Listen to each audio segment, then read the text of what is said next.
Gazteen euskara aberastea helburu duten podcastak.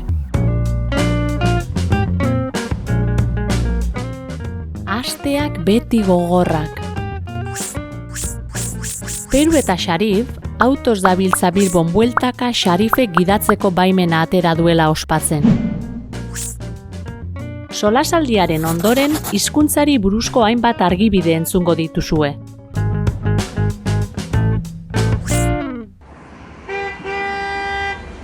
Haien, Xarif, kontuz gero bidegurutzeetan. Alakoren batean botak hasiko naiz bestela.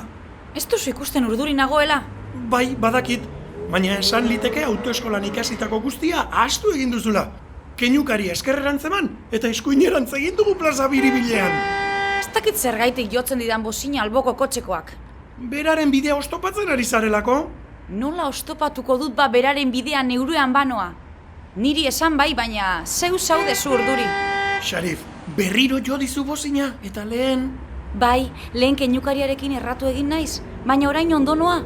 Lehengoa lehen gertatu da, lasaitu zaitez gizona. Ene bada. Zer, Peru, zer? Atzeko maleta lekuaren atea zabalik daramagu. Ez da egia izango. Ara zergaitik jotzen diguten bozina. Ikusten duzu? Enindoan hain gaizki ere. Azken batean kale nagusia zabala da. Eta arraro egiten zitzaidan beste inoren bidea zapaltzea. Bai, barkatu, Xarif. Gauzak lekutik atera ditut, akatxe txiki baten arira. Bueno, onartzen dut hain txikia ere ez dela izan akaso.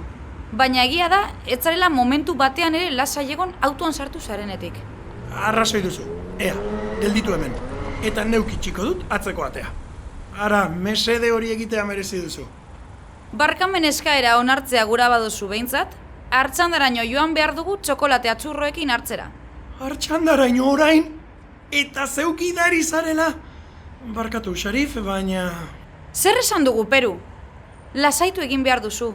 Gidabaimena eman badidate, zerbaitegatik izango da. Bueno, zuk ala badiozu. Ai, nolakoak zareten mutilak. Beti pentsatzen duzue, zuek hobeto egingo zenuketela. Kotxea etxean utziko dut eta funikularrean joango gara hartzandara, kakapirri hori.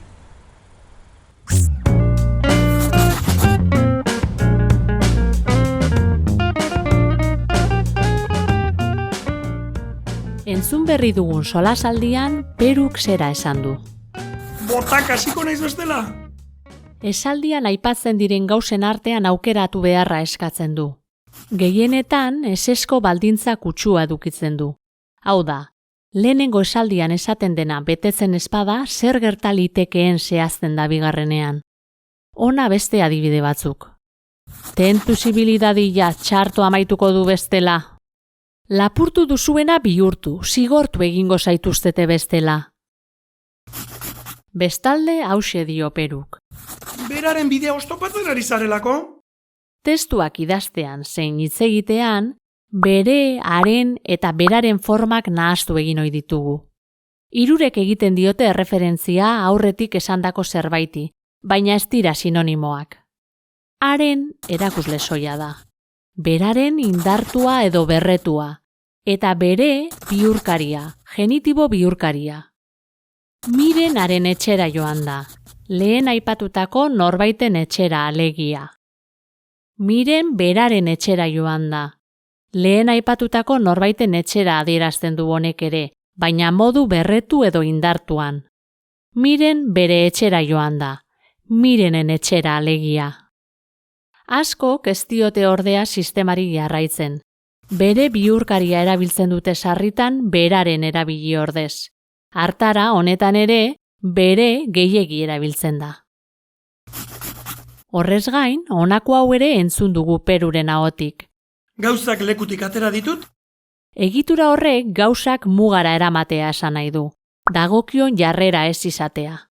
Horren parekoak dira honakoak. Bere honetik atera, bere bidetik atera eta bere zenetik atera. Bere zenetik ateratzeko nahikoa entzun zuen. Etzazu jasotakoa bere honetik atera, kontatu gertatu zen moduan.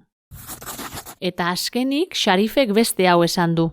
Funikularrean joango gara hartzandara, kakapirri hori. Esamolde hori urduriak diren pertsonentzat erabiltzen da. harin astoratu edo haserretzen direnentzat.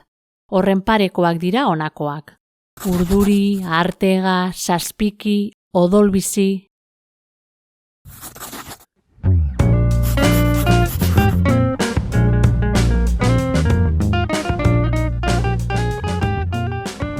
Labairu Fundazioak Bilboko Udalarentzat ekoitzitako materiala.